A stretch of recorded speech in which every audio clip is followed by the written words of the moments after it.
गुजरात के प्रभास पाटन में स्थित सोमनाथ मंदिर भारत के 12 ज्योतिर्लिंगों में पहला ज्योतिर्लिंग माना जाता है।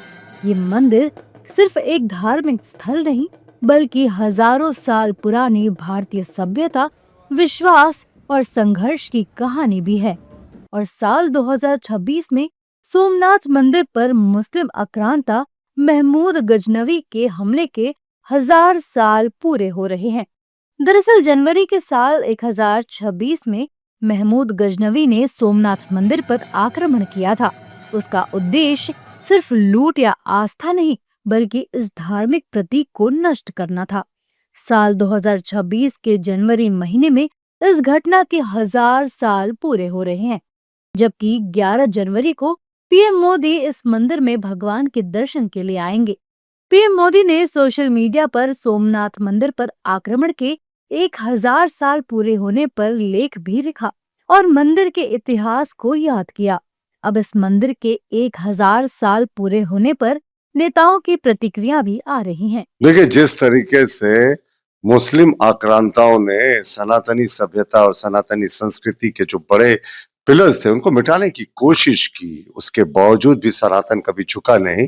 1000 वर्ष पूर्व ही सोमनाथ मंदिर का इन्होंने तहस नहस करने की कोशिश की थी, लेकिन आज सोमनाथ मंदिर पूरी बुलंदियों के साथ खड़ा है।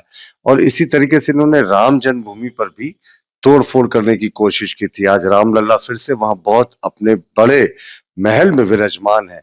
तो भारत की जो सनातनी संस्कृति है, उसने अंग्रेजों को देखा, मुगलों को देखा, मंगलों को देखा, लेकिन फिर भी सनातनी संस्कृति कभी हिली नहीं। आज भी पूरे तरीके से वो खड़ी है। करोड़ों बलिदान दिए गए। पूरी जो तरीके से जो इन मंदिरों की रक्षा की कहानी है, ये शौर्य की कहानी है। 1026 में महमूद गजनी अफगानिस्तान से आया था और आकर के उन्होंने लूटपाट तो मचाई, हमारे मंदिर को भी तोड़ दिया और मंदिर में जो सोना चांदी और जो भी हमारी जायदाद थी सब लूट कर चले गए थे। उसके बाद सोमनाथ मंदिर का जीर्णोद्धार होता है। जब देश आज़ाद होता है तो सरदार पटेल ने उसमें एक बहुत बड़ी इनिशिएटिव ली थी। आज खुशी की बात है कि 2026 में उस हमले का 1000 साल पूरा हो रहा है। इस हमले को याद करना चाहिए ताकि जो लोग जिहादियों के दबाव में और प्रभाव में आकर के हिंदू परंपरा के खिलाफ खड़े होते हैं, उनको इस बात की याद होनी चाहिए। तो आने वाले दिनों में सोमनाथ मंदिर का एक भव्य तरीके से एक हमले का 1000 साल पूरा होने के बाद उत्सव मनाया जाएगा। उसमें पूरा हिंदुस्तान उस उत्सव में शामिल होगा, हम सब शामिल होगा। मैं खुद सोमनाथ दादा का बहुत बड़ा भक्त हूँ। वही विपक्षी नेता इस पर कुछ भी खुलकर बोलने से बच रहे हैं, जबकि कोई पीएम मोदी के लेख को लेकर हमलावर है। सोमनाथ मंदिर का रेनोवेशन वो नेहरू जी ने करवाया था, पटेल जी ने करवाया था, और प्रधानमंत्री जी के उस ब्लॉग में इन दोनों का कहीं कोई जिक्र नहीं है।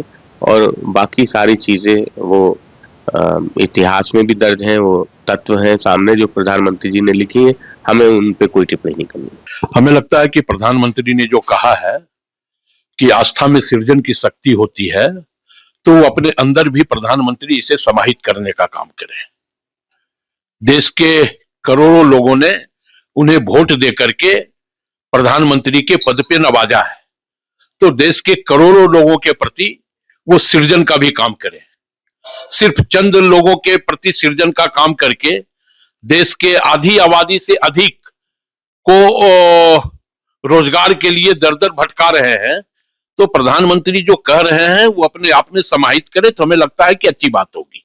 सोमनाथ मंदिर के तीर्थ पुरोहितों ने सोमनाथ मंदिर के इतिहास के बारे में बताया कि सोमनाथ मंदिर पर कब कब आक्रमण हुआ और कब कब मंदिर का जीर्णोद्धार हुआ। इतिहासकार विभिन्न पुराणों के हिसाब से 7 बार, 11 बार, 17 बार अलग अलग विभिन्न पुराणों से होता है।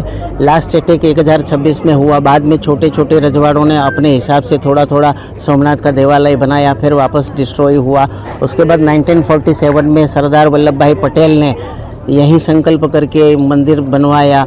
ये ऐसा इतिहास बता रहे हैं। विभिन्न मतांतर के हिसाब से कुछ 7 साल 17 बार ऐसा बताया जाता है, लेकिन काफ़ी धातुओं में बना है, काष्ठ में भी बना है, पाषाण में भी बना है। मंदिर विभिन्न धातुओं से भी बना हुआ है। सोमनाथ जी का मंदिर भगवान श्री कृष्ण ने चांदी से और काष्ठ से भी बनाया है। ये राजा भीमदेव ने भी बनाया है, रामचंद्र जी ने भी यहाँ आके मंदिर में कुछ योगदान दिया है, ऐसा इतिहास बता रहा है विभिन्न विभिन्न प्रकार का।